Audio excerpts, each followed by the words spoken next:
Twelfth class students, एक हमारा topic जो है वो है बैलेंस शीट ऑफ कंपनीज। आप जानते हो कि बैलेंस शीट जो है ये पोजीशन स्टेटमेंट कहलाता है। और जहाँ तक बैलेंस शीट का ताल्लुक है, बैलेंस शीट एक पर्टिकुलर डेट को एसेट्स और लायबिलिटीज जो है किसी भी कंपनी की, उनको शो करता है। और जहाँ तक ताल्लुक है बैलेंस शीट का, बैलेंस शीट आउटसाइडर्स के पॉइंट ऑफ व्यू से या इनसाइडर्स के पॉइंट ऑफ व्यू से मोस्ट इम्पॉर्टेंट स्टेटमेंट है। और फाइनेंशियल ऐसी स्टेटमेंट है जो कंपनी का ओवरव्यू देती है। जहाँ तक ताल्लुक है इस बैलेंस शीट का, तो इसमें अगर आप गौर से देखो तो सबसे पहले जो 2013 का फॉर्म आया है बैलेंस शीट का, पार्ट फर्स्ट शेड्यूल थर्ड का, इसमें सबसे पहले इक्विटी एंड लायबिलिटीज़ आएंगी। प्रोफार्मा देख लो आप तो आपको दिखेगा। और उसमें शेयर होल्डर्स फंड्स आएंगे, और शेयर होल्डर फंड्स में सबसे पहले शेयर कैपिटल आता है। अब जहाँ तक शेयर कैपिटल का ताल्लुक है, हमें टाइप्स ऑफ शेयर कैपिटल के बारे में थोड़ी जानकारी होनी बहुत ज़रूरी हो जाती है। देखिए, सबसे पहले जब कंपनी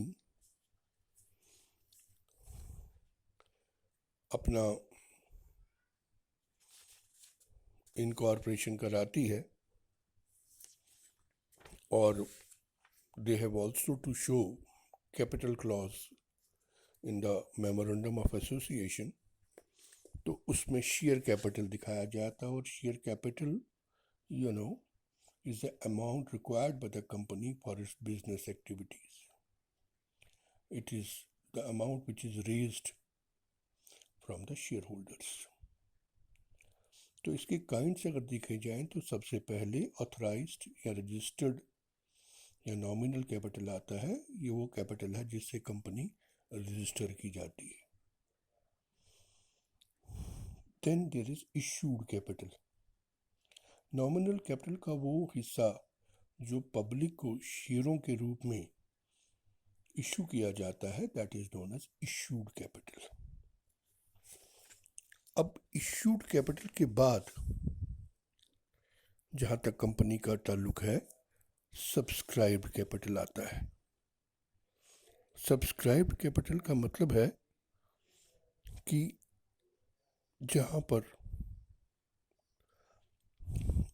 शेयर होल्डर्स सब्सक्राइब करें, एप्लीकेशंस दें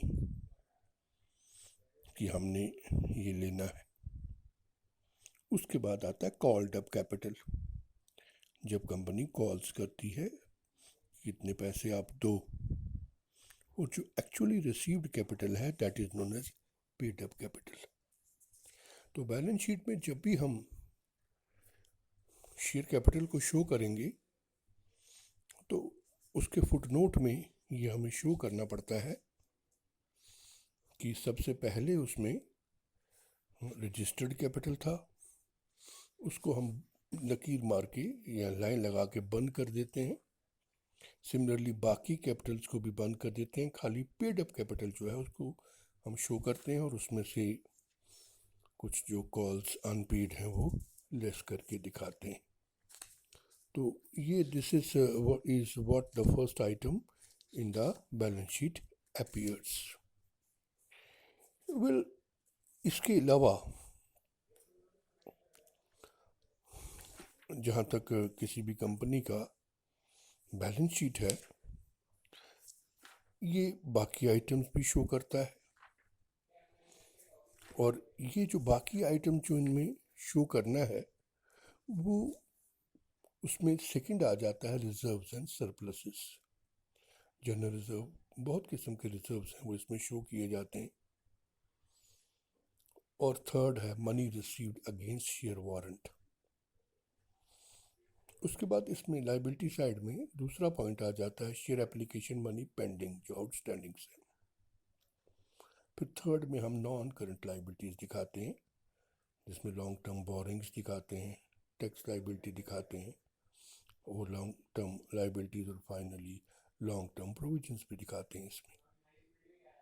और फोर्थ आइटम, जो लास्ट आइटम दिखाया जाता है बैलेंस शीट में, that is short term borrowings, trade payables और बाकी other current liabilities and short term provisions. तो हम लाइबिलिटी साइड का टोटल कर लेते हैं।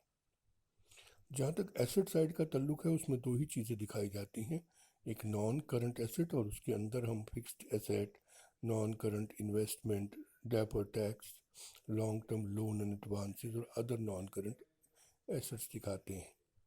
और करंट एसेट्स में हम खाली current investment, inventories, trade receivables, cash और cash equivalents, short term loans and advances और अदर करंट एसेट्स दिखाकर उनका टोटल कर लेते हैं, और दोनों का टोटल जो है लायबिलिटी और एसेट का वो इक्वल आना चाहिए।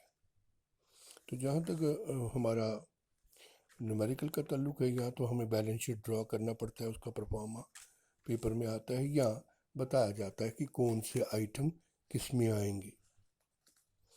जैसे शेयर कैपिटल है तो ये किस में आएगा, ठीक है ना, जैसे डिबेंचर्स हैं तो ये किस में आएंगे। तो हमें मालूम होना चाहिए कि कौन सा आइटम जो है, क्योंकि परफॉर्मा हम आसानी से इस चीज़ को वहाँ से देख के उसको थोड़ा सा लर्न करके कर सकते हैं। जैसे डिबेंचर हमें पता है नॉन करंट लाइबिलिटीज़ में आएंगे, share capital share holders funds में आएगा। इसी तरीके से for example trade bill receivable है तो हमें मालूम है ये करंट एसेट में आएगा। प्लांट एंड मशीनरी हमें पता है नॉन करंट एसेट में आएगा। तो दीज आर द आइटम्स जो हमें थोड़ा दिखने पड़ेंगे और लर्न करने पड़ेंगे, और इस तरीके से हम इसको अटेम्प्ट कर पाएंगे। Thank you.